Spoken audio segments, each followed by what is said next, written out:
거짓 선지자들을 조심하여라. 그들은 양의 옷을 입고 너희에게 오지만 속은 약탈하는 이리들이라. 너희는 그들의 열매로 그들을 알게 될 것이다. 가시나무에서 어떻게 포도를 거두며 엉겅퀴에서 어떻게 무화과를 거두겠느냐. 이처럼 좋은 나무는 모두 좋은 열매를 맺고 나쁜 나무는 나쁜 열매를 맺는다. 좋은 나무가 나쁜 열매를 맺을 수 없고 나쁜 나무가 좋은 열매를 맺을 수 없다. 좋은 열매를 맺지 않는 나무는 모두 찍혀서 불에 던져진다. 그러므로 너희는 그들의 열매로 그들을 알게 될 것이다. 아멘.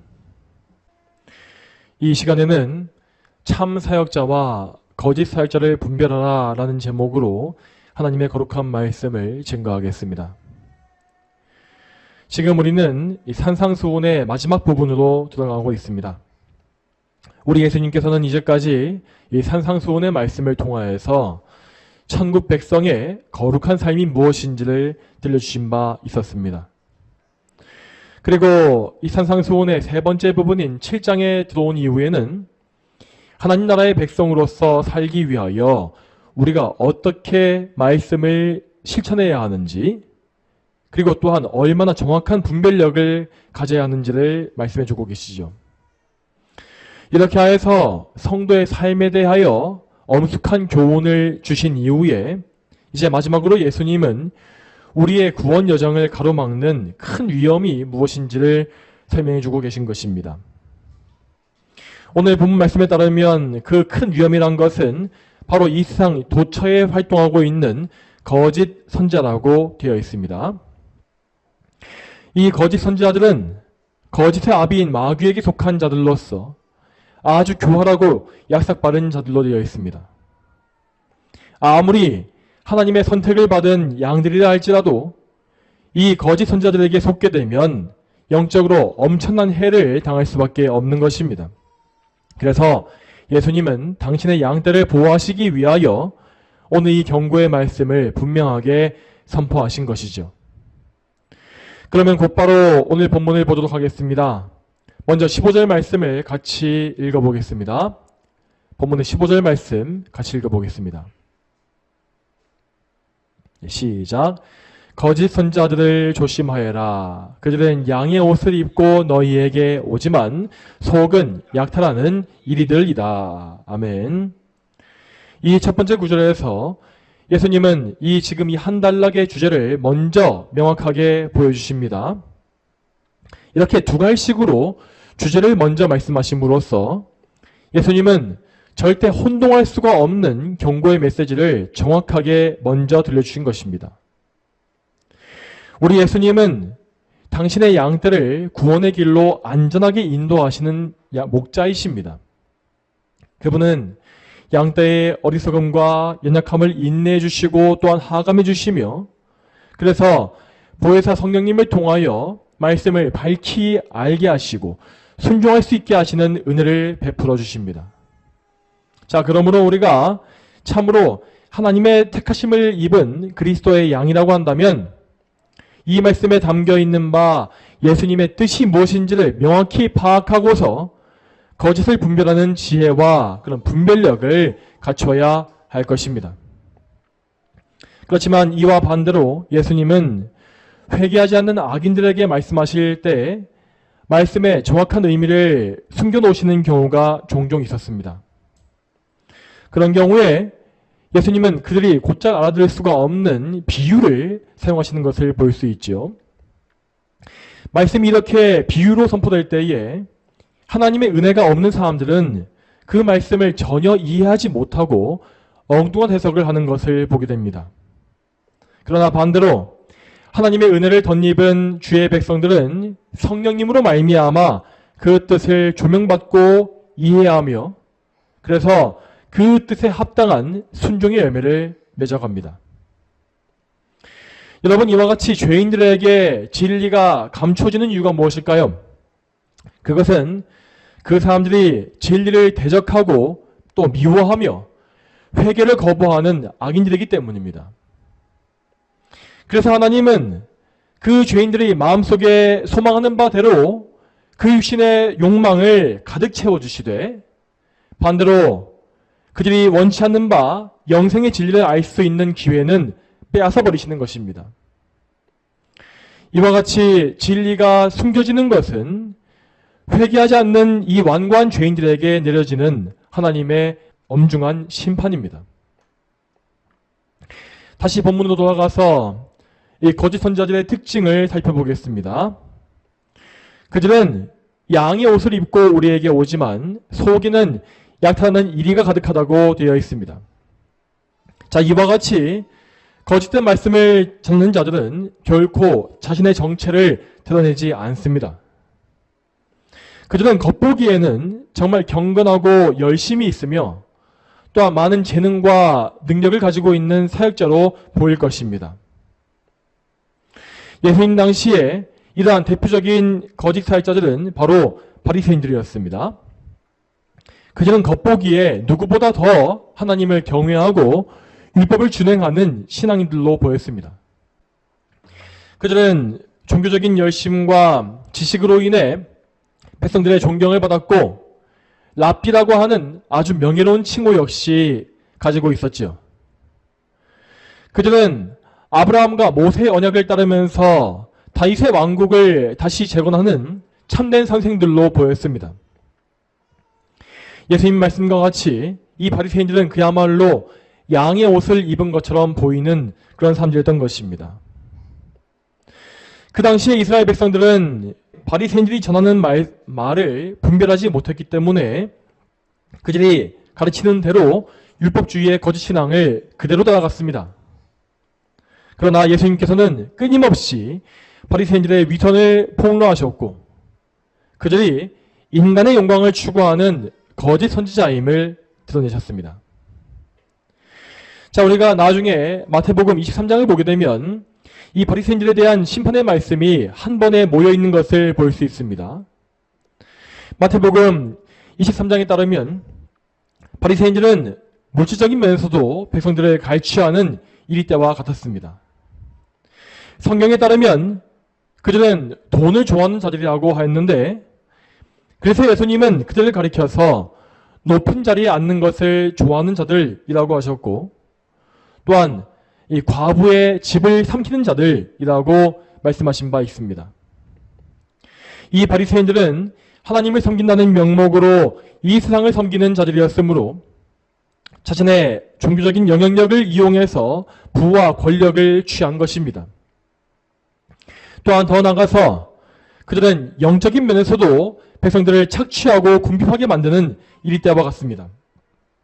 예수님께서는 그들을 가리켜 말씀하시기를 하늘나라의 문을 닫아놓고 자기도 들어가지 아니하며 다른 사람도 거기에 들어가지 못하게 막는 자들이라고 하셨고 또한 말씀하시기를 기종자를 얻기 위해서 바다와 육지를 두루 다니다가 하나가 생기면 그를 자기보다 2배나 더 지옥 자식으로 만드는 자들이라고 말씀하신 바 있습니다. 이처럼 바리새인들은 하나님의 백성에게 영적인 양식을 전혀 주지 못하는 악인들이었고 그래서 예수님 당시에 유대인들은 마치 목자 없는 양들과 같이 고생에 지치고 힘이 없는 상태가 되었던 것입니다. 자, 이와 같이 바리새인들은 양의 옷을 입음으로써 선한 외모를 취했지만 그 속에서는 백성들의 영혼과 육신을 약탈하는 사악한 위선을 가득 품고 있었습니다. 그래서 예수님은 그 위선의 속성을 가리켜서 회칠한 무덤이다 라고 정죄하신 것이죠. 회칠한 무덤이라는 것은 곧 새하얀 회반죽을 겉에 발라놓은 무덤으로서 겉보기에는 정말 깨끗하고 보기 좋은 모습을 하고 있었습니다. 그러나 그것은 어디까지나 무덤에 불과하기 때문에 그 내부에는 죽은 자들의 뼈와 온갖 더러운 것들이 가득 차 있었습니다. 자, 이러한 표현은 거듭나고 회심하지 않은 거짓 선지자들의 정체를 가장 잘 보여주는 것입니다. 그들은 참된 회심을 거치지 아니한 가짜 신자들로서 그 속에 아담으로부터 물려받은 타락한 본성을 그대로 가지고 있었던 것입니다. 그들은 오직 그 자연적인 본성에만 충실한 삶을 살았으므로 하나님께서 보시기에는 그야말로 역겹고 추악한 죄악이 그 속에 가득했습니다. 그러나 그들은 자신의 외적인 면을 잘 포장함으로써 그 속에 있는 죄악을 철저히 감춰놨죠. 만일 그들이 일반적인 이스라엘 백성이거나 아니면 혹은 이방인이었다면 그 속에 있는 부패한 본성을 외적으로도 보여줬을 것입니다. 그렇게 외적인 모습에서 불경건함이 다 드러났다면 그들은 결코 다른 백성을 속일 수가 없었겠죠. 그러나 그들은 외적으로 율법을 철저히 지킴으로써 그들의 이 외모, 이 외양을 정말 깨끗하게 꾸며놨습니다. 이러한 종교적인 의로 인하여 바리새인들은 참으로 위험한 거짓 선지자가 되었던 것입니다. 그래서 예수님은 그 영적인 위험성, 생명을 죽이고 영혼을 멸망에 이끄는 그 위험성을 올바르게 판단하심으로 그 당시의 모든 백성들에게 이 거짓 선지자들의 위선을 따르지 말라고 경고하신 것입니다. 자, 그렇지만 여러분, 예수님의 이러한 경고는 시대와 장소를 뛰어넘어서 모든 성도들에게 동일하게 선포하시는 것입니다. 거짓 선지자에 대한 이 경고는 저 초대교회 시대에도 적용되었고 중세시대와 종교개혁의 시대에도 똑같이 적용되었습니다. 그리고 많은 세월이 흘러서 지금 우리에게도 동일하게 두려운 경고를 들려주고 있습니다. 우리는 예수님의 이 말씀을 들음으로써 반드시 거짓 선지자를 분별해내며 우리 자신과 우리의 자녀들을 보호해야 합니다. 또한 할 수 있는 한 우리의 이웃들 역시 미혹에서 건지는 역할을 해야 할 것입니다. 여러분, 그러면 오늘날의 거짓 사역자는 어떤 자들이 있겠습니까? 거짓 사역자에는 크게 두 종류가 있는데, 첫째는 자기 자신이 거짓말을 한다는 사실을 알면서도 사기를 치는 의도적인 거짓 사역자가 있습니다.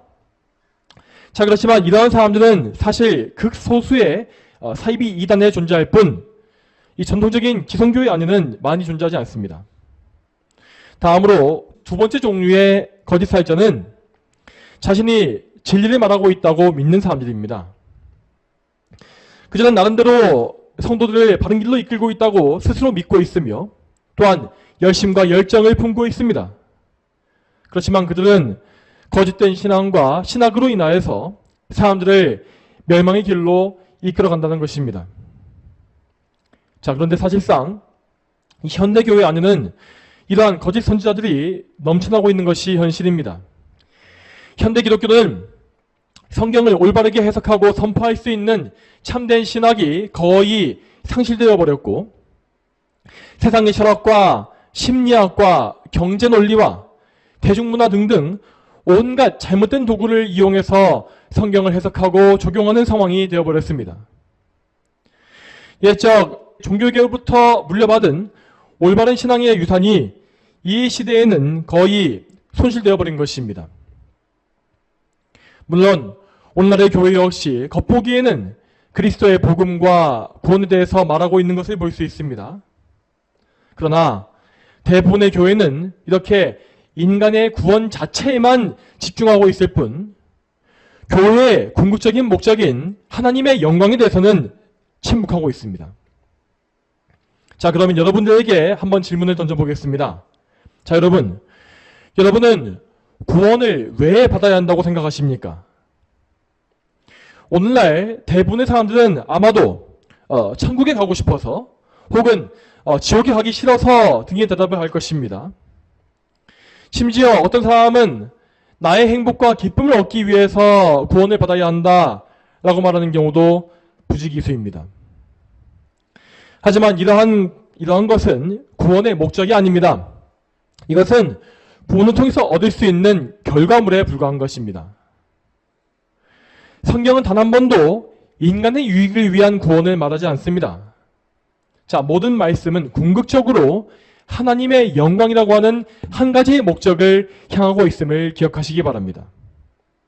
그러므로 우리가 받는 구원 역시 오직 하나님의 영광을 위하여 이루어지는 것임을 우리는 반드시 기억해야 합니다.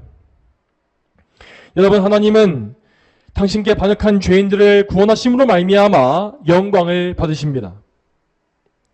아무런 소망이 없고 의도 없는 자들을 하나님은 오직 당신의 선택으로, 또한 당신의 죄 용서와 당신의 의로, 오직 은혜로만 구원해 주십니다.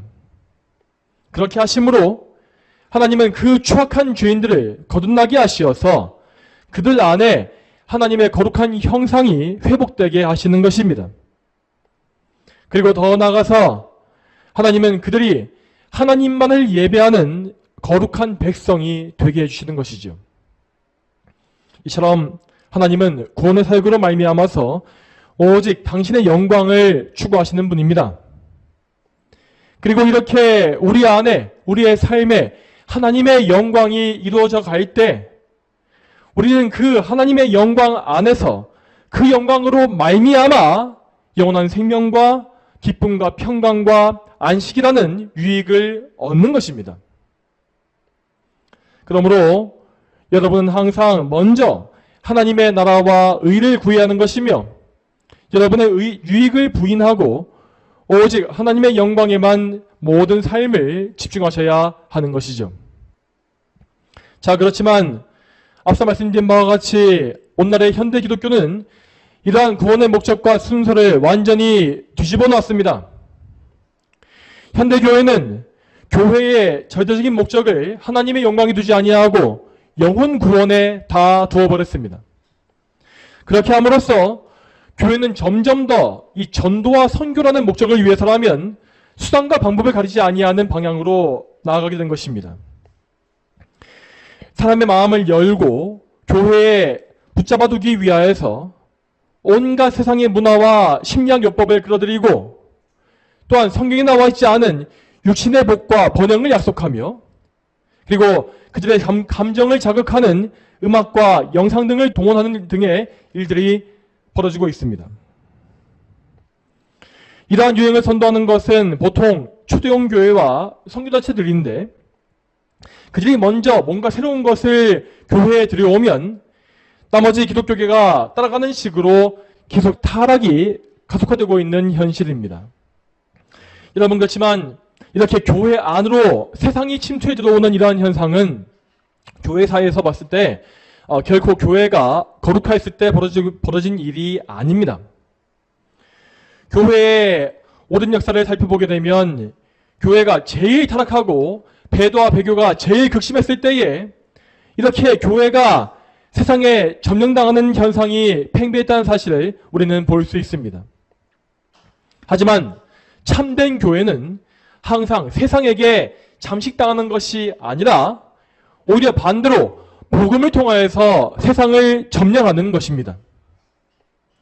참된 교회는 분명히 이 세상의 한가운데에 자리 잡고 있지만 그 세상과 철저히 구별됨으로써 하나님의 영광을 드러냅니다. 그리고 교회는 세상이 하는 일을 똑같이 하는 것이 아니라 세상이 절대로 할 수가 없는 소금과 빛의 역할을 함으로써만 그 존재의 가치를 소유하는 것이죠. 그러므로 참된 사역자들은 자기에게 맡겨진 양떼를 세상으로부터 보호하는 역할을 해야 하는 것입니다. 양떼에게 이 세상에 오염된 물질들을 먹이는 사람들은 결코 참된 주님의 일꾼이 아닌 것입니다. 여러분, 성경의 진리는 결코 변하지 않기 때문에 우리의 신앙은 항상 이 사도들로부터 계승되어 내려온 역사적인 신앙을 항상 계승해야 하는 것입니다. 과거 우리 신앙의 선조들이 동일하게 소유했었던 그 신학의 렌즈로 성경을 보고 성령님의 조명 하에서 성경을 깨달아 알아서 회중에게 선포하고 적용시키는 이러한 사람이 바로 참된 사역자입니다. 반대로 이러한 역사성이 없이 교회의 이전 세대에 없었던 근현대의 새로운 방식으로 성경을 해석하고 전파하는 자들은 모두 오늘 예수님께서 이 말씀에서 말씀하신 거짓 사역자라는 사실을 우리는 알아야 하겠습니다. 자, 그런 의미에서 우리는 사역자들의 정치적인 성향에 대해서도 명확한 분별을 해야 마땅합니다. 지금 이 세상에는 정치적으로 좌익에 치우친 사역자가 너무나 많지 않습니까? 그렇지만 이 세상의 좌파 이념은 모두 공산주의와 사회주의에 그 기초를 두고 있으며 결국 그 모든 이념들은 이 땅에 유토피아를 세우고자 하는 무신론의 사상입니다. 최초에 공산주의를 주장했던 사상가들은 모두 영적인 세계를 부인하는 유물론에 입각해서 자기 사상을 펼친 것이고 지금 그 사상을 철저히 따르고 있는 것이 바로 이 지금 대한민국의 민주당을 비롯한 좌파 정치 세력이죠. 그렇기 때문에 저들은 성경의 계명을 거역하는 차별금지법과 같은 사악한 법을 집요하게 추진하는 것이고 계속해서 이 세상에 하나님의 계명을 깨뜨리는 반역을 추진하고 있는 것입니다.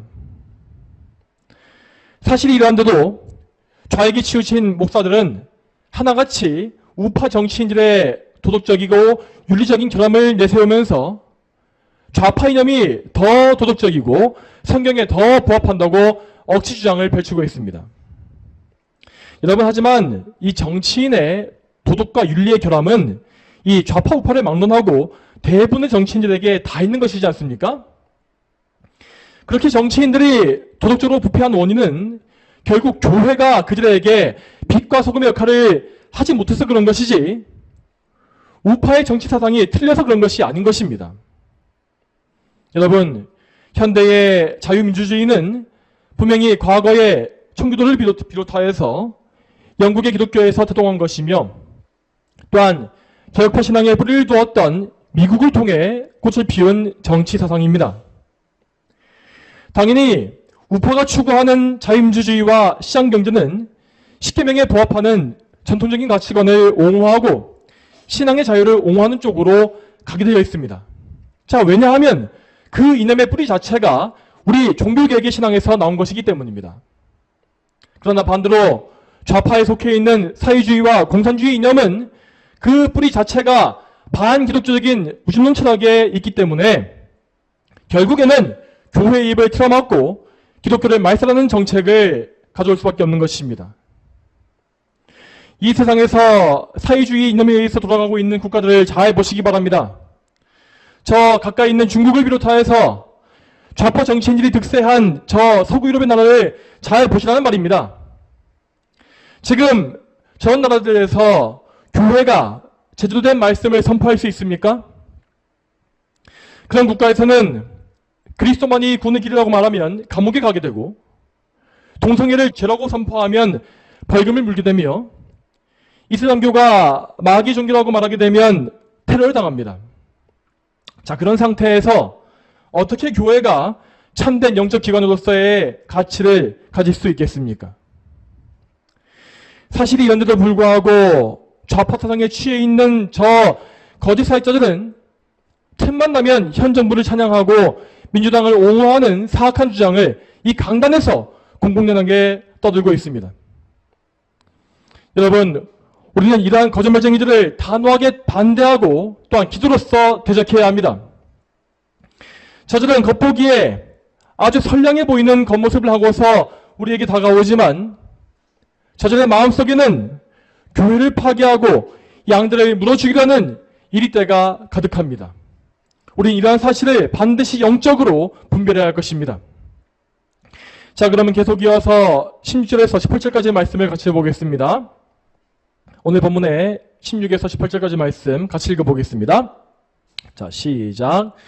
너희는 그들의 열매로 그들을 알게 될 것이다. 가시나무에서 어떻게 포도를 거두며 엉겅퀴에서 어떻게 무화과를 거두겠느냐. 이처럼 좋은 나무는 모두 좋은 열매를 맺고 나쁜 나무는 모두 나쁜 열매를 맺는다. 좋은 나무가 나쁜 열매를 맺을 수 없고 나쁜 나무가 좋은 열매를 맺을 수 없다. 아멘. 여러분, 이 말씀의 내용은 우리가 거짓 사역자를 어떻게 분별할 수 있는지를 정확히 보여주고 있습니다. 참된 사역자와 거짓 사역자를 분별할 수 있는 기준은 곧 그들의 열매를 확인해 보는 것이라 했습니다. 자, 앞에서는 잠시 이 정치적으로 좌파에 치우친 사역자들을 다루었지만 이 거짓 사역자의 큰 범주에는 정치적으로 우파인 사람들도 얼마든지 다 들어갈 수 있는 것입니다. 그러므로 우리는 반드시 그들의 메시지가 성경적으로 어떠한지를 살펴야겠고 또한 그들이 맺고 있는 열매가 무엇인지를 면밀히 관찰해 봐야 합니다. 여기서 먼저 우리는 예수님께서 사용하신 표현을 잘 읽어봐야 합니다. 예수님은 16절 말씀에서 가시나무와 엉겅퀴라는 단어를 사용하셨고 그 다음 17절에서 좋은 나무와 나쁜 나무라는 표현을 쓰고 계십니다. 자, 이 표현은 분명히 이 사역자들의 영적 상태가 어떠한지를 보여주는 표현입니다. 참된 사역자의 가장 기본적인 요건은 그가 좋은 나무여야 한다는 것을 우리는 볼 수 있는 것입니다. 이 좋은 나무라고 하는 것은 곧 성령으로 거듭나고 회심하여 새 사람이 된 그러한 상태를 의미하는 것이죠. 자, 그런데 이 세상의 많은 사람들은 사역자를 판단할 때에 그의 학벌과 그의 외모와 언변과 인간성 등을 볼 것입니다. 그러나 우리 예수님께서 사역자를 판단하시는 기준은 그가 정말로 예수 그리스도께 접붙여진 좋은 가지인가 아니면 바깥에 버려진 나쁜 가지인가 하는 문제인 것입니다. 그러므로 우리는 어떤 사역자를 볼 때에 항상 그가 가진 신앙이 어떠한지를 먼저 봐야 합니다. 그가 정말로 그리스도의 복음을 정확히 알고 있는지 그리고 그 복음을 정말로 믿으며 즐거워하며 또한 순종하고 있는지를 봐야 한다는 것입니다. 이것이 우선적으로 사역자에게 요구되는 조건입니다. 모든 참된 사역자는 반드시 먼저 거듭난 성도여야 하며 성도로서의 확실한 믿음과 하나님의 영광에 대한 열망 그리고 하나님에 대한 경외심과 사랑이 그 안에 있어야 합니다. 자, 이렇게 이 사역자의 거듭남에 대해서 본 이후에 그 다음으로 우리는 그 사람이 가진 복음 사역에 대한 소명에 대해서도 반드시 확인해야 할 것입니다. 아무리 거듭난 성도라 할지라도 사역자로서의 소명이 반드시 주어지는 것은 아니기 때문이죠. 자, 사역자의 소명은 곧 말씀의 선포의 소명에 달려있는 것입니다. 지금 현대교회에서는 말씀 사역 이외에 찬양이나 영상이나 이 기타 등등의 영역을 위해서도 목사의 소명을 받았다라고 말하는 경우가 있지만 자, 그러한 것은 성경에 전혀 나와 있지 않은 성경에 근거가 없는 소명의식입니다. 목회자는 무조건 말씀의 전파에 소명을 받은 사람이어야 할 것입니다. 그는 말씀 선포 이외에 다른 곳에 한눈을 팔지 말아야 하고 말씀을 통하여 하나님의 영광을 드러내기를 갈망해야 합니다. 그리고 그 말씀 전파를 위하여 끊임없이 기도하고 성경을 연구하며 하나님께 지혜와 능력을 간구해야 하는 것입니다. 그리고 그는 그 사역을 위하여 자기의 지혜와 능력에 의지하지 않고 오직 성령께 의지하여서 사역을 해나가야 합니다. 그뿐만 아니라 그에게는 남다른 인내와 충성심이 있어야겠고 무엇보다 양들을 향한 깊은 사랑이 있어야 마땅합니다. 자, 이러한 것들이 바로 사역자로서의 소명을 확인하는 성경적인 기준입니다. 자, 이러한 사역자는 하나님께로부터 성도로서의 소명을 받은 사람이고 또한 사역자로서의 소명 역시 분명히 받은 사람이라 할 수 있겠습니다. 그렇기 때문에 그는 먼저 성도로서 그리스도께 접붙여 있는 상태인 것이고 또한 한 명의 사역자로서도 그리스도께 온전히 붙잡혀 있는 것이죠. 이러한 사람은 그의 주인 되신 예수 그리스도로 말미암아서 반드시 좋은 열매를 맺게 되어 있습니다.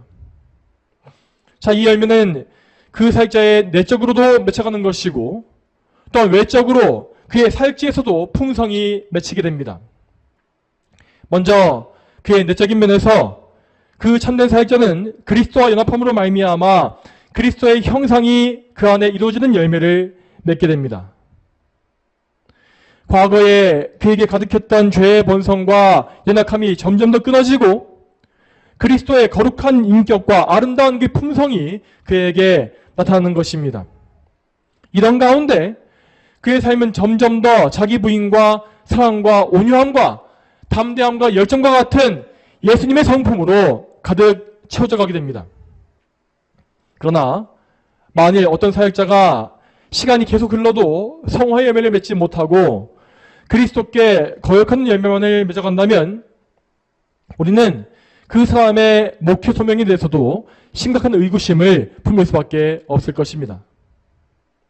또한 다음으로 참된 사역자는 그에게 맡겨진 양들을 통해서도 많은 열매를 맺게 됩니다.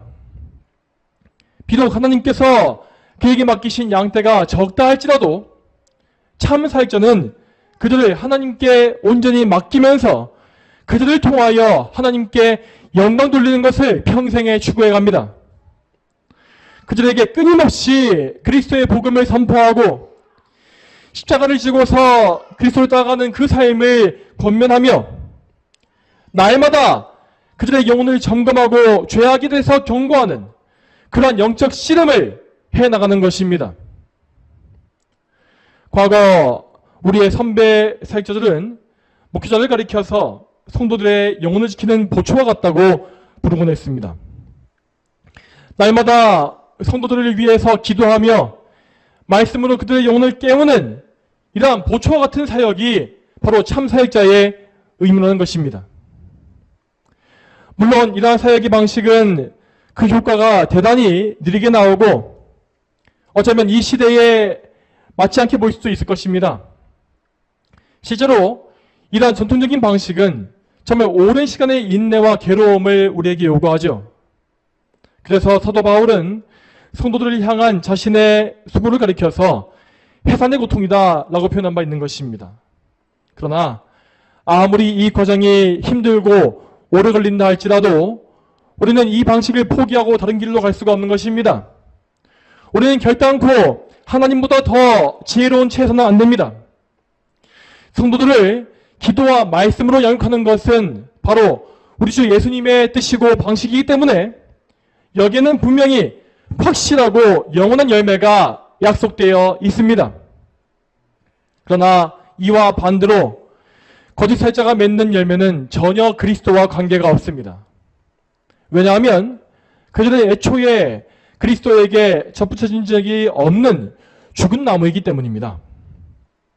마치 엉겅퀴가 더 많은 엉겅퀴를 맺는 것과 같이 거짓 사역자들은 하나님께서 미워하시는 악한 열매만을 맺게 되어 있습니다.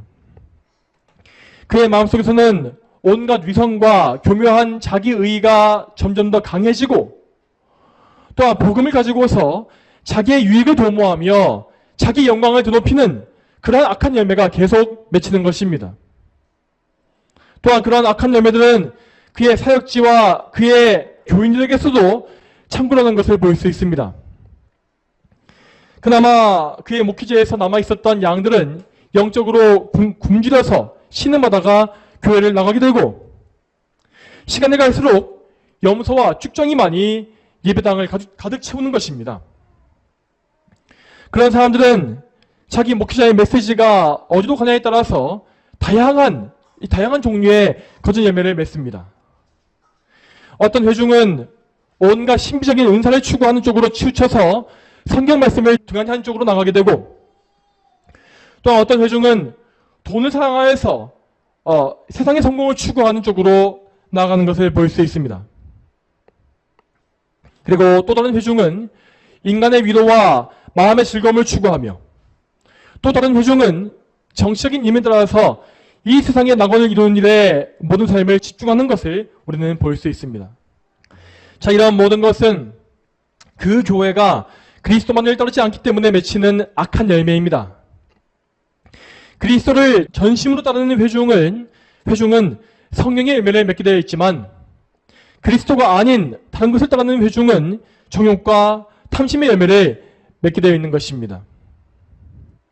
오늘 본문의 마지막 부분에서 예수님은 분명히 말씀하시기를 그러므로 너희는 그들의 열매로 그들을 알게 될 것이다 라고 하셨습니다. 이 말씀과 같이 우리는 각 사역자가 맺는 열매를 통하여서 그들의 정체를 파악할 수 있는 것입니다. 이 문제는 결코 사소한 문제가 아닙니다.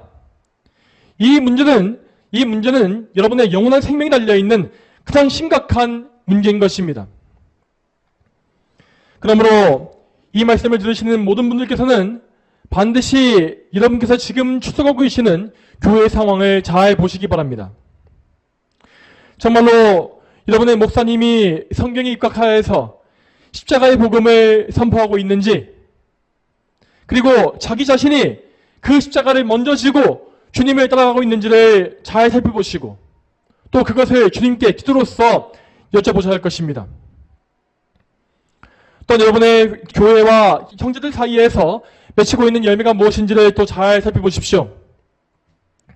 여러분과 함께 있는 성도들이 정말로 주님을 즐거워하면서 하나님의 영광을 위해서 모든 것을 다 바치고 있는지를 확인해 보시고, 또한 그들이 함께 날마다 십자가를 지고서 자기를 부인하며 죄와 싸우고 있는지를 확인해 보시기 바랍니다. 만일 이러한 증거가 전혀 확인되지 않고 그 열매가 희미하다면 여러분 반드시 그곳에서 나오셔야 합니다. 여러분, 거짓 사역자와 거짓 교회에 함께하고 있는 사람들 향해서 우리 예수님은 이렇게 말씀하신 바 있습니다. 자, 요한계시록 18장 4절 말씀을 같이 보겠습니다. 요한계시록 18장 4절 말씀을 같이 읽어보겠습니다. 또 내가 하늘로부터 다른 음성을 들었는데 그 음성이 말하였다. 나의 백성아, 너희는 거기에서 나오너라. 이는 너희가 그 여자의 죄악들에 가담하지 않고 그 여자가 받을 재앙을 받지 않게 하려는 것이다. 아멘. 사랑하는 여러분, 이 말씀을 꼭 기억하시고 여러분의 영혼을 위해서 주님을 따르시기를 바랍니다. 분명 사역자와 교회는 열매를 통해서 분별할 수 있는 것이고 그 열매에 따라서 우리는 반드시 영적인 결단을 내려야 합니다. 이 사실을 기억하시고 악한 길에서 속히 벗어나서 그 교회가, 그 거짓 사역자가 받을 그 멸망에서 벗어나시기를 바랍니다. 이제 마지막으로 올바른 교회 안에 계신 성도님들에게 묻겠습니다. 여러분께서는 지금 어떤 열매를 맺고 계십니까? 만일 여러분께서 올바른 개혁파 교회에 속해 있다고 하여서 영적으로 안일한 상태에 계속 살고 있다면 여러분 역시 버림받은 거짓 신자라는 사실을 반드시 기억해야 할 것입니다. 여러분은 항상 말씀에 귀를 기울이고 계십니까? 여러분은 점점 더 죄를 멀리하며 이 세상과 구별되고 있는 중에 계십니까? 여러분 안에 있는 죄성과 싸우시며 그 싸움 속에서 죄악된 본성이 죽어가는 그런 경험을 하고 계십니까? 또한 무엇보다 하나님의 영광이 여러분 삶의 유일한 목적이 되어가고 있습니까? 여러분은 이러한 열매를 반드시 점검하고 확인해야 합니다. 이러한 점검 가운데서 또한 여러분은 마지막 시대를 준비하는 이 삶을 사셔야 합니다. 심판의 날이 가까이 올수록 마귀의 미혹은 점점 더 강해질 것이고 거짓 사역자들은 점점 더 교활해질 것입니다. 당연히 이러한 상황을 이겨내기 위하여서 우리는 영적으로 더욱더 깨어서 확실한 지식과 지혜와 분별력을 갖춰야 합니다. 그러므로 항상 기도하시고 날마다 말씀을 연구하시며 말씀을 생각하십시오. 그리고 말씀을 통하여서 하나님을 아는 지식을 달라고 성령님의 도우심을 구하시기 바랍니다. 우리는 항상 하나님께서 주시는 지혜를 가지고서 이 세상에 속지 말고 마귀를 대적해야 합니다. 우리는 나의 경험이나 나의 생각이나 세상의 지혜에 의지하지 말고 먼저 성경을 기준으로 해서 하나님의 관점으로 모든 것을 판단하며 분별할 수 있는 지혜를 소유해야 하는 것입니다. 성경 이외의 세상의 지식들은 물론 요긴하긴 하지만 성경을 보조하는 신여로 사용되는 것입니다. 우리는 이러한 생각을 늘 견지하면서 언제나 그리스도를 의지함으로 담대하게 이 세상을 이기는 성도가 되어야 할 것입니다. 사랑하는 성도 여러분, 항상 이 세상의 거짓말을 주의하시고 하나님의 영광만을 추구하는 삶을 사십시오. 여러분께서 하나님의 영광에만 집중하시고 그분의 영광을 위해 기도하며 말씀에 순종하신다면 여러분은 결코 탐욕에 이끌려서 거짓에 끌려가지 않을 것입니다. 저와 여러분 모두가 오직 그리스도 안에서 거짓에 승리하며 하나님께 영광을 돌리는 성도의 삶을 살게 되기를 축복합니다. 다 함께 기도하겠습니다. 하나님 아버지, 오늘도 하나님의 은혜 가운데에서 이 산상수훈에 나와 있는 거짓 선지자에 대한 말씀을 보게 하심에 참으로 감사합니다. 이 세상에는 항상 시대와 때를 막론하고 항상 거짓 사역자가 가득했고 하나님의 양떼를 하나님께로부터 멀어지게 만들려고 하는 마귀의 일이 가득했음을 우리는 알고 있습니다. 하나님, 오늘날에도 이러한 미혹은 점점 더 강해지고 있고 그래서 정말 이 시대는 그 어떤 시대보다 더 말씀을 따르기가 어렵고 또한 하나님의 말씀을 분별해내기가 어려운 그런 시대에 있는 것을 우리는 보고 있습니다. 하나님, 우리가 이러한 마귀의 영적인 미혹을 이기게 하시며 또한 저희 모두를 보호하시고 또한 저희에게도 지혜를 허락해 주셔서 참으로 우리가 비둘기와 같이 순결하고 뱀처럼 지혜롭게 하나님 말씀을 분별하며 이 세상을 이길 수 있는 그러한 거룩한 성도가 다 되게 하여 주시옵소서. 이 승리에 필요한 모든 자원들과 모든 그 필요한 이 선물들을 저에게 허락해 주시며 저희가 하나님의 은혜 안에서 이 모든 세상의 악을 이기고 최후 승리를 예수님과 함께 거두는 그러한 자리에 있기를 간절히 소망합니다. 모든 것을 감사드리며 이 모든 기도 살아계신 예수님의 이름으로 기도 올립니다. 아멘.